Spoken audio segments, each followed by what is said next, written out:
Battery চালিত রিকশা নিষিদ্ধের দাবিতে জাতীয় সংসদ ভবনের সামনে মানিক মিয়া এভিনিউয়ে বিক্ষোভ করেছে পায়ে চালিত রিকশা চালকরা।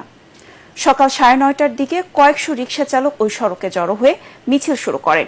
ফার্মগেটের দিকে যাত্রা শুরু করেন তারা। এক পর্যায়ে ব্যস্ত ওই রাজপথে সব ধরনের যানবাহন চলাচল বন্ধ হয়ে যায়।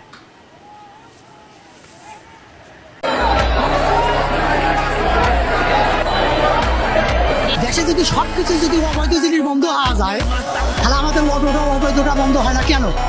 আমাদের এই ডাক্তার ইউনুস স্যারকে এটাই আমাদের কাছে অনুরোধ, এই মনে করো অবৈধ অটোটা বন্ধ করে দেওয়া হোক। অটো রিক্সাগুলো 100 টাকা বা 50 টাকা চলে যায়, তারা মানুষের মানবতা থাকে না। আমাদের এক দফা এক দাবি, অটো রিক্সা ঢাকা সিটিতে চলবে না। আমি সর্বোপরি বলতে চাই, মাননীয় প্রধান উপদেষ্টা এবং আপনার উপদেষ্টা পরিষদ এবং আইন প্রয়োগকারী সংস্থা